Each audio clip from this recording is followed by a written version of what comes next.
अस्सलाम वालेकुम। International monetary fund की एक रिपोर्ट ज़ाहिर करती है कि ईरान की जंग के बाद पूरी दुनिया की जो इकॉनमी है वो तनज़ली का शिकार होगी, और ये शायद किसी के लिए अचंभे की बात ना हो। जब तेल की कीमतें इस तेज़ रफ्तारी से ऊपर जाती हैं तो पूरी दुनिया में महंगाई का सैलाब आता है और ग्रोथ रेट जो है वो स्लो डाउन होना शुरू हो जाता है।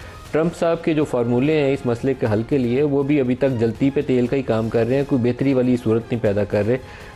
आबनाए हुर्मुज़ को पहले तो 28 फरवरी से पहले वैसे ही खुली थी, उसको बंद ही नहीं थी, लेकिन उन्होंने लड़ने के बाद 40 रोज़ सबसे बड़ी चीज़ अपने लिए जो ट्रॉफ़ी है विक्ट्री की, वो ये रख लिया कि आबनाए हुर्मुज़ को दोबारा खुलवाना है। वो खुलवाने के हवाले से 100 बयान देने के बाद अब उन्होंने ये फैसला किया कि नहीं, ईरान नहीं खोल रहा तो मैं भी इसको बंद कर देता हूँ, ना ईरानी तेल भी आए ना जाए। उसका नुकसान क्या होगा, फौरी तौर पर तेल की कीमतें ऊपर चली गई। तो लेकिन अभी एक कभी इम्कान मौजूद है, कभी इम्कान है इस बात का कि जो दो टीमें थीं जिन्होंने बैठ के इस्लामाबाद टॉक्स की, एक अमेरिका की तरफ से जेडी वैंस की क़यादत में और दूसरी ईरान की तरफ से कालीबाफ की क़यादत में, वो दोनों हो सकता है अगले चंद रोज़ में दोबारा इस्लामाबाद या किसी और दोस्त मुल्क जहाँ पर ईरान का अमेरिका का दोनों का इत्मीनान हो फिर बैठें। कभी इम्कान इस्लामाबाद का ही है। बहुत ज़्यादा इंडिकेशन इस बात की मौजूद हैं कि बाज़ मसाइल के ऊपर पेशरफ थी। जो थॉर्नी इशूज़ थे, लाइक स्टॉक पाइल्स जो हैं उसके पास 450 किलो के करीब 60% एनरिच्ड यूरेनियम है ईरान के पास, जो अमेरिका चाहता है कि ईरान इसको छोड़ दे और ये भी आइंदा के लिए कमिटमेंट कर ले कि एटमी हथियारों को परसू नहीं करेगा। ये एक इशू है। आबनाए हुर्मुज़ का कंट्रोल ईरान चाहता है मुकम्मल उसी के पास रहे, अमेरिका उसमें अपनी टांग चाहता है कि थोड़ी सी अटक जाए ताकि उसका भी मुदाखलत का कोई ना कोई जवाब पैदा हो जाए। ये दूसरा इशू है। इसी तरीके से हिजबुल्लाह के हवाले से या लेबनान के हवाले से, सीरिया के हवाले से ईरान के खदशात हैं कि इसराइल के जो उसके प्लान्स हैं उसकी रोशनी में ये वहाँ कत्ल व गारत कर रहा है, खून रेजी कर रहा है, मुसलमानों की शहादत में मुलव्वस है और इन इलाकों को हड़प करता जा रहा है। उसके ऊपर उसको गारंटीज चाहिए। सिमिलरली ईरान ये चाहता है कि जो सैंक्शन सिनारियो है उसके ऊपर, जो बैनुल-अक़वामी सैंक्शंस ने तवील अरसे से उसकी ग्रोथ रेट को रोक रखा है, उसके ऊपर पेशरफ्त और वो सारी सैंक्शंस हटाई जाएँ, उसके जो फ्रोज़न एसेट्स हैं वो उसके हवाले किए जाएँ। तो कुछ इशूज़ के ऊपर प्रोग्रेस आसान है, कुछ के ऊपर मुश्किल है। मेरा अपनी एक असेसमेंट ये है मुख्तलिफ़ लोगों से बात करने के बाद कि जो इनिशियल राउंड में जो चीज़ें इन्होंने एक्सचेंज की, आइडियाज़ एक्सचेंज किए, टेक्स्ट एक्सचेंज हुए, दोनों अपने अपने कैपिटल्स में वापस गए और अपनी लीडरशिप से डिस्कस करके फर्दर इंस्ट्रक्शंस लेकर कि कौन कौन सी कहाँ तक गुंजाइश है, कहाँ तक आगे बढ़ सकते हैं। नेक्स्ट राउंड में चीज़ें आगे बढ़नी चाहिए।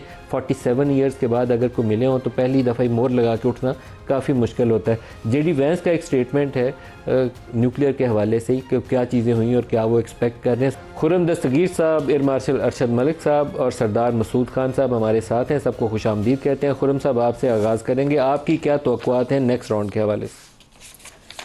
जी, मेरी तवक्कुआत मुस्बत हैं, क्योंकि जो अगर से जेडी वैंस ने पब्लिकली न्यूक्लियर इशू का नाम लिया, लेकिन न्यूक्लियर इशू आज से आपको मालूम है 11 साल पहले 2015 का जो JCPOA हुआ था उसमें बहुत थॉरली थ्रैश आउट हो चुका है।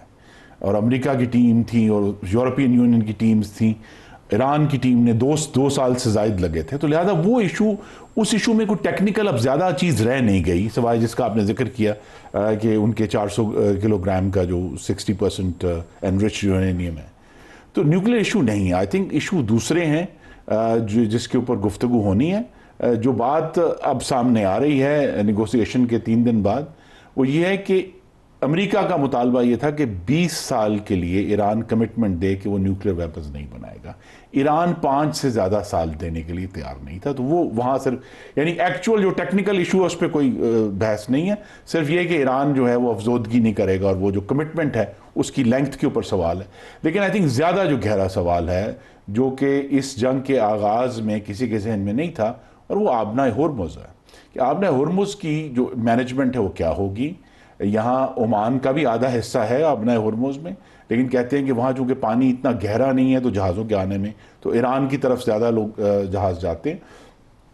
आबनाए हुर्मुज़ को अब इस तरह तो छोड़ा नहीं जा सकता, वो अब स्टेटस को एंटे तो नहीं होगा। तो लिहाजा उसके लिए जो कोई मैनेजमेंट का मैकेनिज़्म है, मेरी जो तवक्को है असल में वो ये है कि जो मुआशी मसला है वो इस हद तक गहरा होगा, क्योंकि अभी हम सिर्फ जो ये ईंधन की कीमतें बढ़ी हैं, अगर इसको हल ना किया तो शॉर्टेजेस की तरफ जाएंगे, वर्ल्ड वाइड शॉर्टेजेस।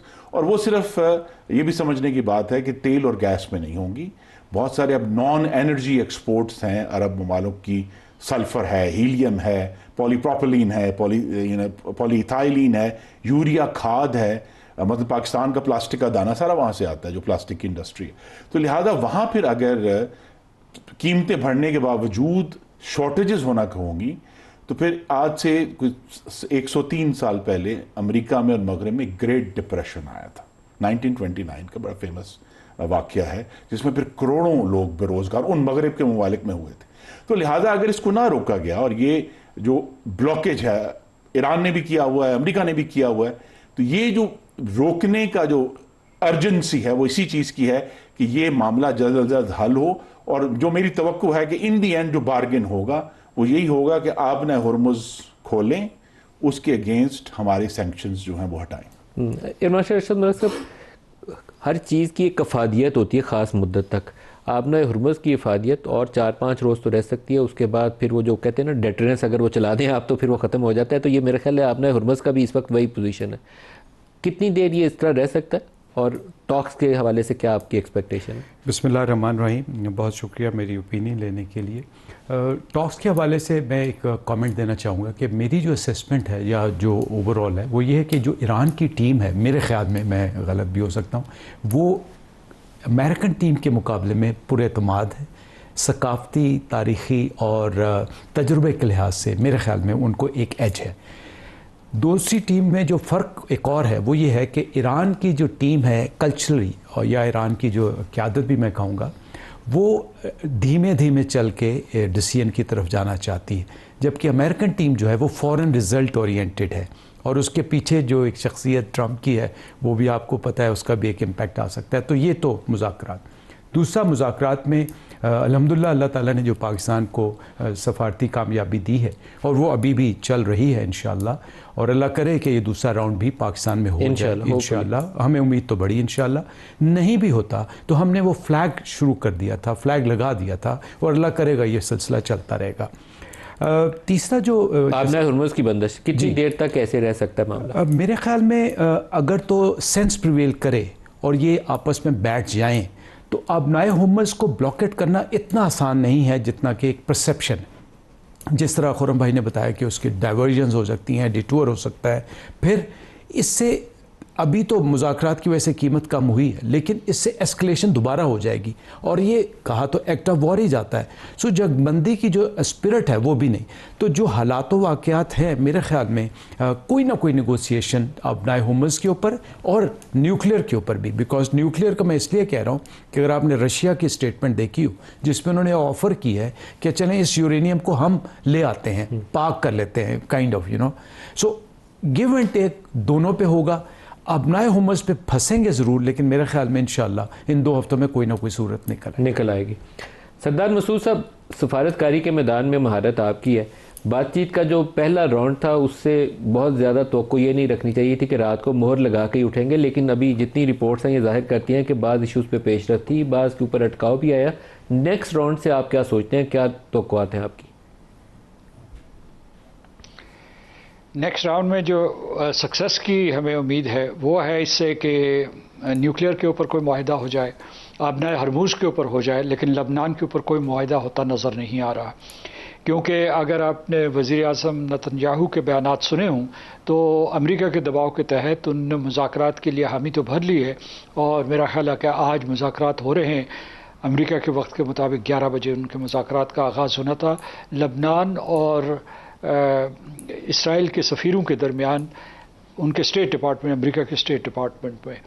लेकिन जो पॉलिसी वज़ीर आज़म नेतन्याहू ने दी है वो ये है कि हम पीस एंड नॉर्मलाइजेशन करेंगे, या निगोशिएशन एंड नॉर्मलाइजेशन करेंगे। और उसकी डेफिनेशन उन्होंने ये दी है कि निगोशिएशन का मतलब ये है कि हम उनके साथ मुज़ाकरात करेंगे, लेकिन नॉर्मलाइजेशन का मतलब ये है कि हम जो है हिज़्बुल्लाह को निशाना बनाते रहेंगे। जिसका मतलब ये है कि अगर आपने ईरान का महाज ठंडा भी कर दिया और उसकी वजह से ईरान की तरफ से जो रिटेलिएटरी स्ट्राइक्स होती हैं गल्फ़ में, वो अगर आपने ठंडा भी कर दिया, तो मशरक़ वस्ता के उस हिस्से में, यानी लबनान में, गज़ा में, मक़बूज़ा फ़लस्तीन में ये जंग जारी रहेगी, और ईरान उसमें अपने आप को एक स्टेक होल्डर्स के तौर पर बता रहा है। अब ये है कि क्या इनके ऊपर आबनाए हरमूज़ के ऊपर आसानी से कोई इत्तफ़ाक़ राय हो सकता है? अब सूरत हाल बहुत उलझ गई है। यानी जो UN convention of the law of the sea है उसके मुताबिक आबना हरमुज़ हो, स्ट्रेट ऑफ मलाका हो, डेनिश स्ट्रेट्स हों, टर्किश स्ट्रेट्स हों या स्ट्रेट ऑफ जिब्राल्टर, ये 5 खुली हुई स्ट्रेट्स हैं, इनके ऊपर कोई किसी किस्म का टोल नहीं लगा सकते। लेकिन ईरान ने एक तरफ अमेरिका से तावान मांगा हुआ है और दूसरी तरफ ये कहा हुआ है कि उसे पता है कि वो तावान नहीं देंगे, तो इसलिए उसने ये कहा हुआ है कि हमें जो जंग में नुकसान हुआ, तबाही और बर्बादी हुई है, जो न सिर्फ फौजी और अस्करी बल्कि जो सिविल इंफ्रास्ट्रक्चर की हुई है, उसका नुकसान भरने के लिए, तामीर नौ के लिए हमें आमदनी चाहिए और ये आमदनी का हमारा ज़रिया है। और जबकि पाकिस्तान में मुज़ाकरात हो रहे थे, बल्कि उससे कुछ दिन पहले, तो ओमानी और ईरानी दफातर ख़ारजा एक दूसरे के साथ इन टच थे कि कोई प्रोटोकॉल बना लें इसके बारे में, क्योंकि ये एक दूसरे के आमने सामने है। दूसरा ये है कि इस वक्त जो है सिचुएशन बहुत प्रिकेरियस है। मैं आपको बताता हूँ कि इस वक्त ईरान और America eyeball to eyeball है, और इसमें बाज़ औक़ात जो है जंगों में ये होता है कि मिस कैलकुलेशन हो जाती है। यानी आपका इरादा तो नहीं, ना अमेरिका इस वक्त जंग चाहता है या रिजम्पशन ऑफ हॉस्टिलिटीज़ चाहता है, ना ईरान चाहता है, लेकिन किसी किस्म की भी कोई ऐसा इंसिडेंट हो सकता है। और दूसरा ये है कि एक तीसरे मुल्क को निशाना बनाया गया इस जंग में, तीसरा तो नहीं, वो भी एक किस्म का पार्टिसिपेंट है, चीन को निशाना बनाया गया है, क्योंकि वेनेजुएला का तेल हो या यहाँ का खलीज फ़ारस का तेल हो, ये सारे का सारा जो है तेल को तो चीन को सप्लाई होता था, और 1/3 of their imports of oil are from Iran. तो इस वजह से अब सदर ट्रंप ने यह भी कहा हुआ है, यानी ये मुज़ाकरात में सुनने में आया, इसकी बाज़गश्त है कि उन्होंने ये कहा कि ठीक है, मुझे कोई इतराज़ नहीं, आप टोल लगाएं, लेकिन मुझे हिस्सादार बनाए, यानी अमेरिका को हिस्सादार बनाए। तो सूरत हाल उलझ गई है। लेकिन जैसा कि पहले दो पार्टिसिपेंट्स सरदार मसूद साहब, इसी अरसे में जब ये बातचीत जारी है तो एक दो और डेवलपमेंट्स भी हैं, लाइक जो सऊदी फॉरेन मिनिस्टर है और ईरानियन फॉरेन मिनिस्टर है, इनका 2-3 मौके के ऊपर आपस में रब्ता हुआ है। और जब यहाँ इस्लामाबाद टॉक्स चल रही थी तो सऊदी फाइनेंस मिनिस्टर भी यहाँ थे। वो हो सकता है पाकिस्तान से जो उनका नया कोई पैकेज डील चल रही है, कुछ वो रिजर्व्स में मज़ीद पैसे रखवाएंगे, ऑयल ऑन डिफर्ड पेमेंट की भी बात है, लेकिन बहरहाल उनकी प्रेजेंस इस्लामाबाद में उसी वक्त थी जब कालीबाफ और इराकी साहब यहाँ मौजूद थे। तो एक सिग्निफिकेंट डेवलपमेंट हो रही है सऊदीज़ और ईरानियन राब्ते के हवाले से। आप समझते हैं कि ये भी कोई नई डायमेंशन है इस पूरे पोस्ट ईरान वॉर?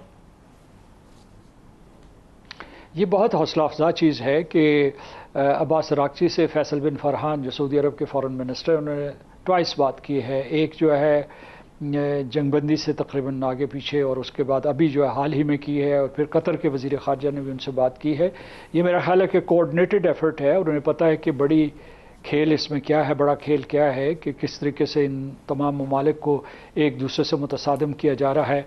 और जो पाकिस्तान और चीन की कोशिशों से सऊदी अरब और ईरान की सुलह सफाई हुई थी, और वो अच्छा सिलसिला चल रहा था इस जंग से पहले, उसको बहाल किया जाए, तो वो ये समझ गए। दूसरे जो आपने इस बहुत एक अहम चीज़ की तरफ इशारा किया कि जो finance minister of Saudi Arabia यहाँ मौजूद थे मुज़ाकरात के दौरान, और सऊदी अरब के जो अपने अखबारात हैं उनकी इत्तलात के मुताबिक, मुसद्दक़ा इत्तलात हैं कि वो गवादर की अहमियत इस पूरे की पूरी जंग के दौरान बहुत बढ़ गई है, क्योंकि बहुत से जहाज़ जो है जो वहाँ से भटकते थे या वहाँ उनको डिनायल था एंट्री और एक्सिट, या एक्सिट के बाद वो जो है यहाँ लंगर अंदाज होते थे, और पोर्ट कासम और कराची पोर्ट की भी जो है अहमियत बढ़ी है।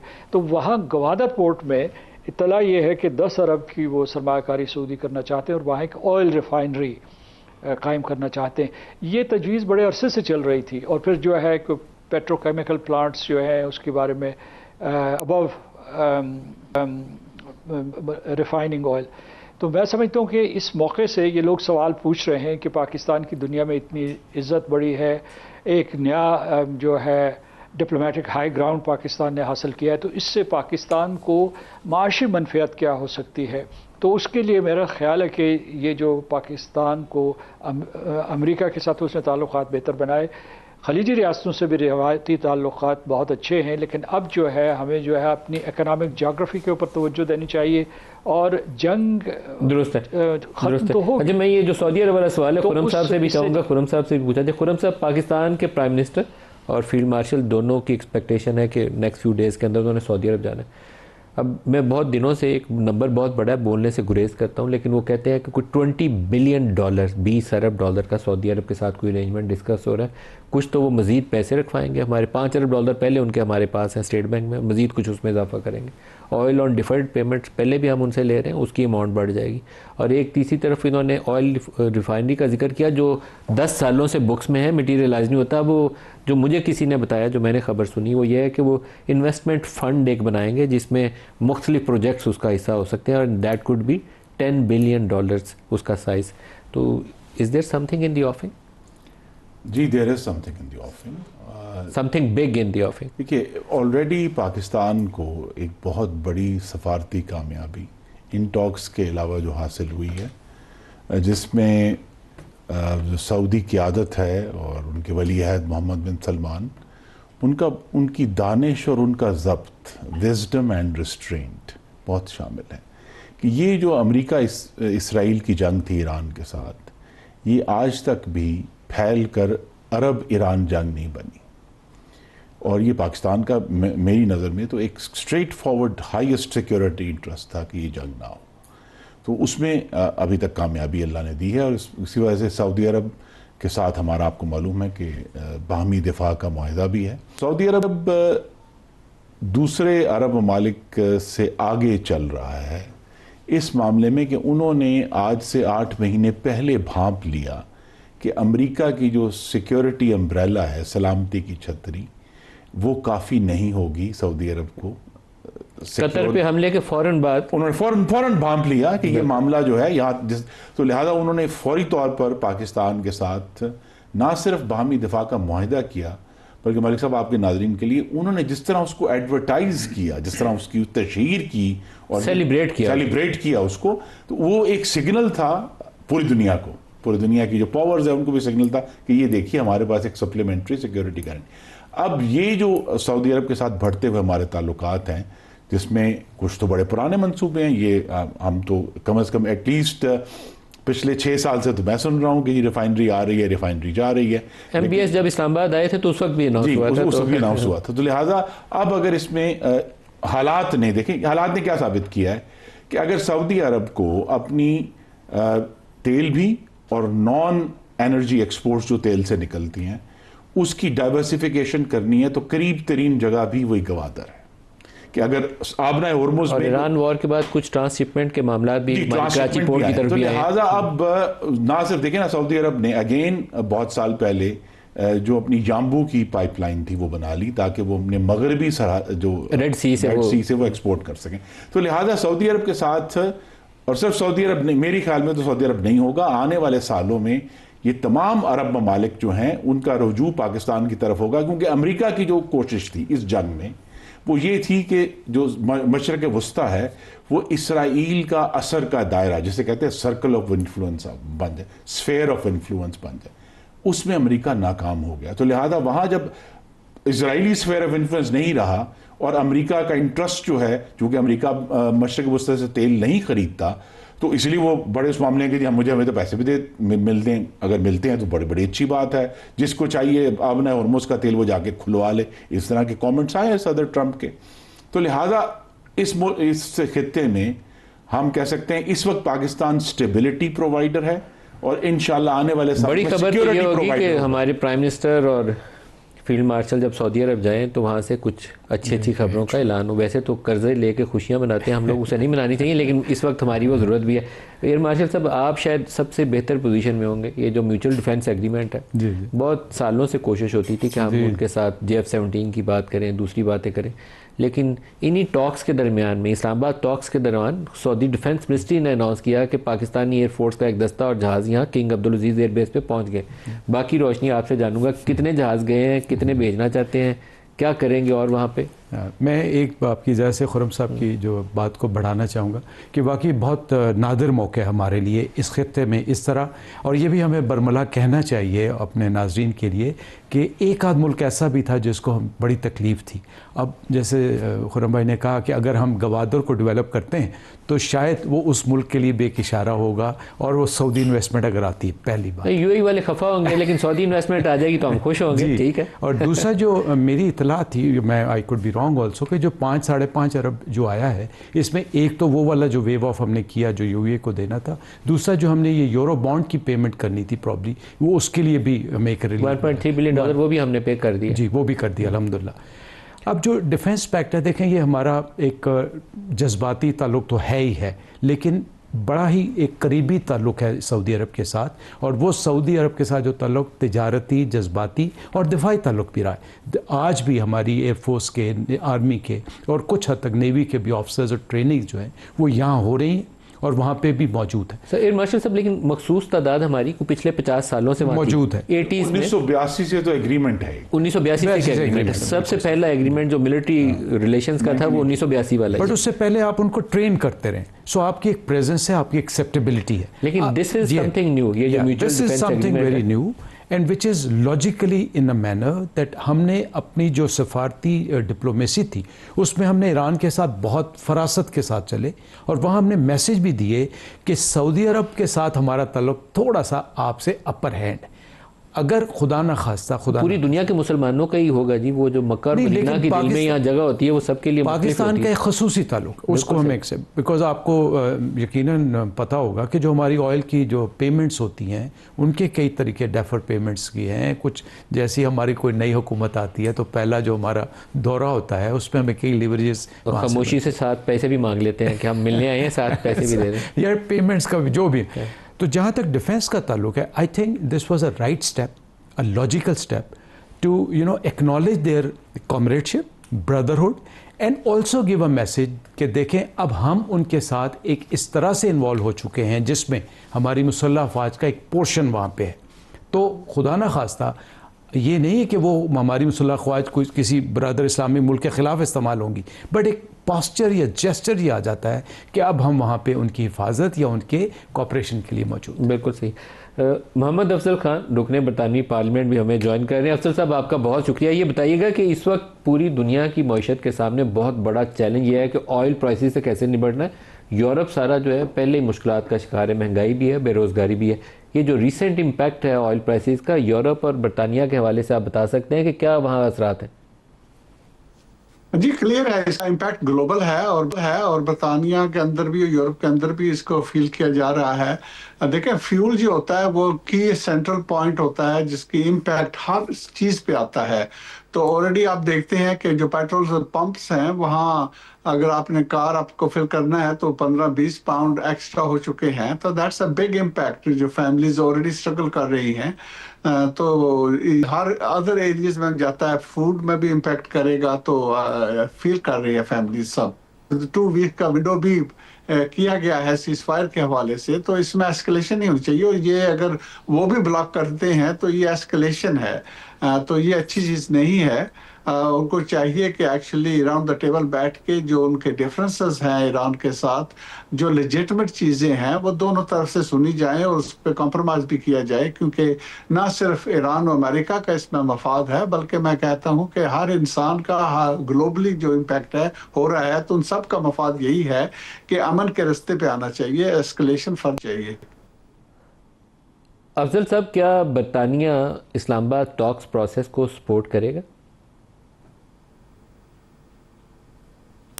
जी पहली बात देखें जी, this is the only game in town और कोई नहीं कुछ कर रहा। और पाकिस्तान के थ्रू ये सालसी का जो रोल अदा किया जा रहा है ये इज कमेंडेबल है, इम्प्रेसिव है कि इस मुश्किलात में इन कुछ सब फरकीन को एक जगह पे बैठा लेना और गुफ्तगू को कैरी ऑन रखाना, ये भी सब पॉजिटिव है। कल भी आपने देखा जब पार्लियामेंट में ये डिबेट हुई है तो पार्लियामेंट के प्राइम मिनिस्टर ने भी अपने दौरा जो मिडिल ईस्ट में किया था उसके बारे में गुफ्तगू की और फिर ये भी पाकिस्तान का शुक्रिया भी अदा किया कि जो रोल है, और उन्होंने कहा कि वो पाकिस्तान के साथ सपोर्ट कर रहे हैं और करते रहेंगे कि यही रास्ता है आगे बढ़ने का, डी एस्केलेट करने की ज़रूरत है ना कि एस्केलेट। एक ब्रेक ले लें जी, हमारे साथ रहिएगा।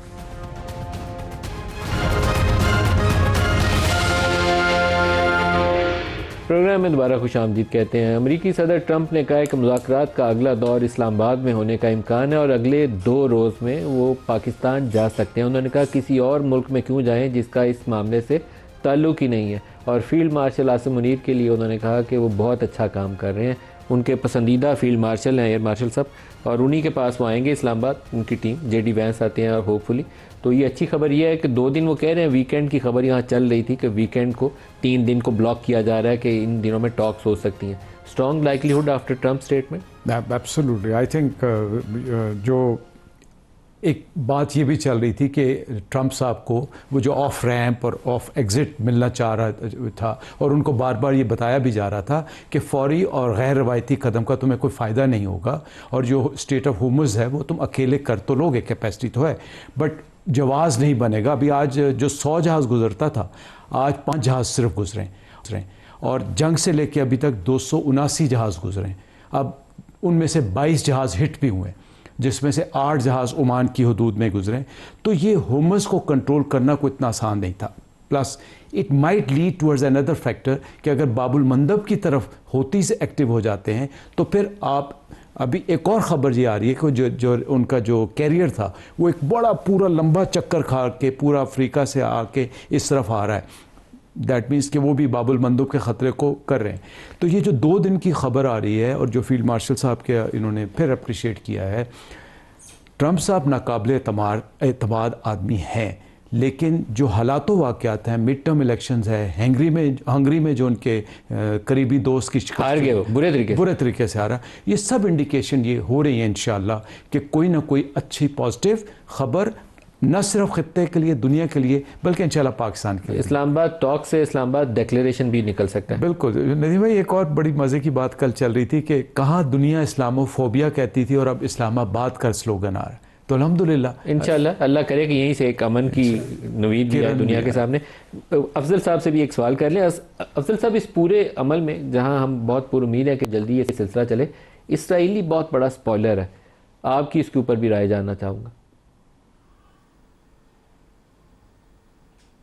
हाँ, आई थिंक सो। लोग, पहली बात तो यही है कि मेन प्लेयर जो है वो ईरान ही है।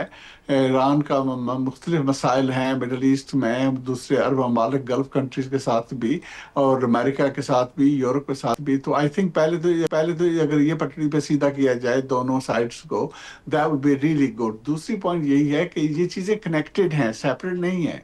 तो जैसे ही डेवलपमेंट फर्दर की जाए तो हमें देखना चाहिए कि कॉम्प्रिहेंसिव पीस किस तरीके से बढ़ाया जा सकता है। और नज़र ये आता है जो इसमें मुश्किलात पैदा करने वाली कंट्री है वो इजराइल ही है, क्योंकि उनका अपना एक एजेंडा है ग्रेटर इसराइल का। तो I think that is not viable with international community, NOR with the middle east, NOR with the Muslim world.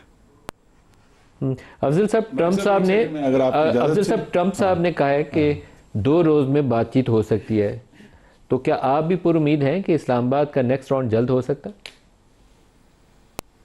I am hopeful, दुआगो हूँ मैं। तो जी मैं समझता हूँ कि ये अमन ही का रास्ता है, सब के लिए बेहतर है। इसका इम्पैक्ट हर जगह पे हो रहा है, हम फील कर रहे हैं। बरतानिया, बेशक हमारे प्राइम मिनिस्टर की पोजीशन बहुत अच्छी है, उन्होंने क्लियर कट कहा है कि हम इसका पार्ट नहीं होंगे, we will not allow ourselves to be dragged into this war, which is a correct position. लेकिन हम ये भी समझते हैं कि मसले को डीएस्केलेट करना ही बेहतर है, तो इस पे हम पूरी कोशिश करेंगे।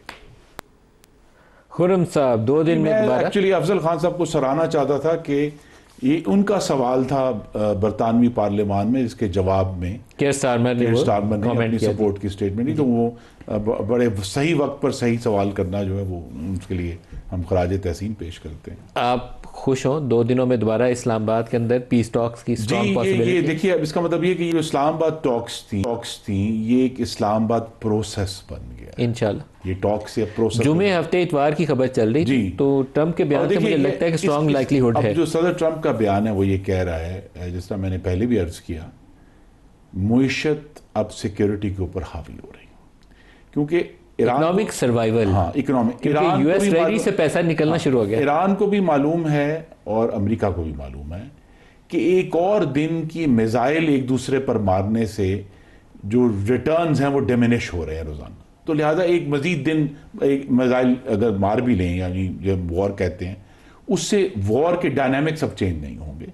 तो अब मुईशत जो है उसने फोकियत ले ली है सिक्योरिटी इश्यूज़ के ऊपर, या जो कोशिश थी, और मेनली जो चूँकि उनका ये ख्याल था अमेरिका का, अब ये बात बहुत जगह लिखी जा चुकी है कि पहले 48 घंटे में अली खामनेई की शहादत से ईरान में तो इनकलाब आ जाएगा।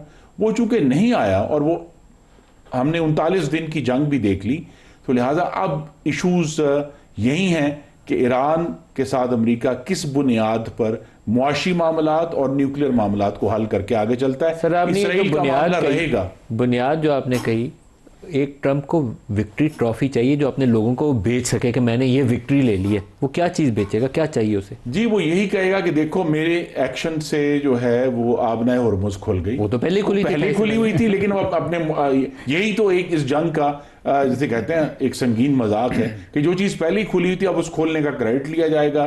दूसरा ये है कि वो यही जो ट्रॉफी है जो सदर ट्रंप भी चाहते हैं और जेडी वैंस भी अपनी 2028 की सदारती कैंपेन के लिए चाहते हैं कि देखें हमने ईरान को न्यूक्लियर बम बनाने से रोक दिया इतने सालों के लिए, बाद 5 साल और 20 साल के दरमियान फंसी है, मेरे ख्याल में 10 के ऊपर कॉम्प्रोमाइज हो जाएगा। सौदा 10 पे हो जाएगा। एयर मार्शल साहब, जो जेडी वैंस का स्टेटमेंट भी इसको सपोर्ट करता है, ट्रंप साहब की ट्वीट भी इसको सपोर्ट करती है, और मेरे ख्याल में ये अकेला इशू है। वैसे तो इस वक्त बहुत बड़ा होर्मुज का बना हुआ है, लेकिन एक विक्ट्री ट्रॉफी अगर उन्होंने अमेरिकी अवाम को मिड टर्म से पहले बेचनी हो तो वो जो 450 किलो की स्टॉक पाइल है एनरिच्ड यूरेनियम की, और एक कमिटमेंट कि वो एटमी हथियार नहीं बनाएंगे जिसको वो बेच सकते हैं, तो इन रिटर्न फिर अमेरिका ईरान को क्या देगा कि वो ये चीज़ें छोड़े?